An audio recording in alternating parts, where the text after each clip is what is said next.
السلام علیکم ورحمۃ اللہ وبرکاتہ۔ بندہ محمد اسامہ سرسری آپ حضرات کی خدمت میں حاضر ہے۔ بہت سے طلباء پریشان نظر آتے ہیں کہ اس میں متمکن کی جو 14 قسمیں ہیں انہیں یاد کیسے کیا جائے، اور اگر یاد کر بھی لیا تو قرآن کریم اور احادیث اور دیگر عربی کتب سے ان کی مشق کیسے کی جائے۔ ایک لفظ ہمارے سامنے آتا ہے تو ہمیں کیسے اندازہ ہوگا کہ اس متمکن کی 14 قسموں میں سے کون سی قسم ہے۔ تو اس بارے میں آسان طریقہ بتا دیتا ہوں کہ اس میں متمکن کی 14 قسموں کو ہم 3 کیٹیگریز بنا لیتے ہیں ان کی: آسان، آسان تر اور آسان ترین۔ سب سے پہلے وہ قسمیں جن کے الفاظ مخصوص ہیں، وہ 3 قسمیں ہیں، انہیں یاد کر لیں، ان کے الفاظ مخصوص ہیں۔ پہلی قسم اسماء ستہ مکبرہ: ابن، اخن، ہمن، ہنن، فمن اور ذو، یہ 6 ہی الفاظ ہیں۔ تو کلام عرب میں جہاں بھی ان 6 لفظوں میں سے کوئی لفظ ہوگا تو ہم آنکھ بند کر کے یہ کہہ سکتے ہیں کہ یہ اسماء ستہ مکبرہ میں سے ہے۔ دوسری قسم ملحق بتثنیہ، اس کے 4 ہی الفاظ ہیں: کلا، کلتا اور اثنانی، اثنتانی۔ اور تیسری قسم ملحق بجمع مذکر سالم، اس کے کل 9 الفاظ ہیں: الو، عشرون، ثلاثون، اربعون، خمسون، ستون، سبعون، ثمانون اور تسعون۔ تو یہ ان 3 قسموں کے الفاظ ہی مخصوص ہیں، تو انہیں یاد کر لینا کافی ہوتا ہے، اور جہاں بھی یہ لفظ آئے تو اس لفظ کو دیکھ کر یہ پہچاننا مشکل نہیں رہے گا کہ اس متمکن کی کون سی قسم ہے۔ مثلاً اگر اثنانی کہیں لکھا ہوا ہے تو ہم اس تذبذب میں نہ پڑھیں کہ یہ مفرد منصرف صحیح ہے یا مفرد منصرف جاری مجرور صحیح ہے، کیونکہ ملحق بتثنیہ کے 4 الفاظ ہیں: کلا، کلتا، اثنانی اور اثنتانی، تو یہ اسی میں سے ہے، لہذا یہ وہی قسم ہے۔ تو اس لیے اس کو ہم آسان ترین کہتے ہیں کہ اس کے الفاظ مخصوص ہیں، یاد کر لیا، کام ختم۔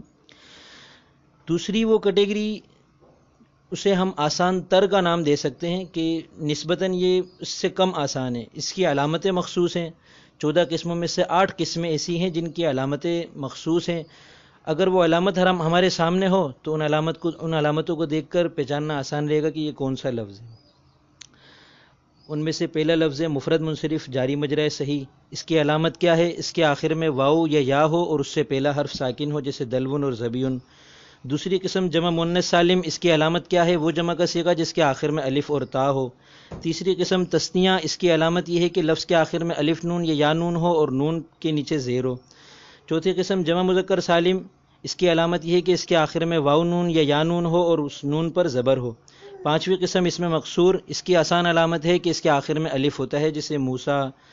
اور چھٹی قسم غیر جمع مذکر سالم، مضاف بیا متکلم کے تمام وہ الفاظ جن کی یا متکلم کی طرف اضافت ہو رہی ہے وہ اس قسم میں شامل ہیں، سوائے جمع مذکر سالم کے کہ اس کی اگر یا متکلم کی طرف اضافت ہو تو وہ 14ویں قسم بن جاتی ہے۔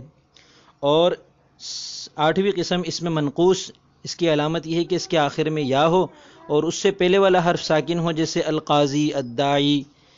تو ان علامتوں کے ذریعے سے ان 8 قسموں کو پہچاننا کچھ مشکل نہیں رہتا۔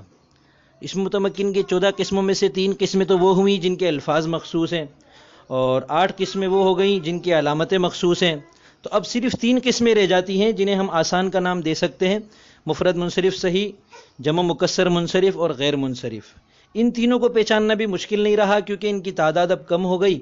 تو اب اگر لفظ کو یہ پہچاننا ہو کہ وہ ان 3 میں سے کون سی قسم ہے تو واحد ہوگا یا جمع ہوگا۔ اگر جمع ہو اور فعالل اور فعالیل کے وزن پر ہو تو وہ غیر منصرف، ورنہ وہ جمع مکسر منصرف ہو جائے گا، اور اگر واحد ہو تو یا تو وہ مفرد منصرف صحیح ہوگا یا غیر منصرف ہوگا۔ تو اب ان دونوں میں پہچاننے کی جو امتیاز کی چیز ہے وہ صرف منصرف اور غیر منصرف ہونا ہے۔ انشاءاللہ ہم اگلی ویڈیو میں غیر منصرف کو پہچاننے کی آسان طریقہ، ان کو غیر منصرف کی اقسام، اسباب 9 اور اس کی تمام مثالوں کو یاد کرنے کا، سمجھنے کا آسان طریقہ انشاءاللہ ضرور پیش کریں گے۔ اگر آپ کو یہ ویڈیو پسند آئی تو لائک کیجئے، اور اگر آپ کو نامناسب لگی تو ڈس لائک بھی کر سکتے ہیں، اور اگر ہمارے ساتھ شامل رہ کر ہماری اگلی ویڈیوز سے بھی آپ مستفید ہونا چاہتے ہیں تو سبسکرائب ضرور کریں۔ السلام علیکم۔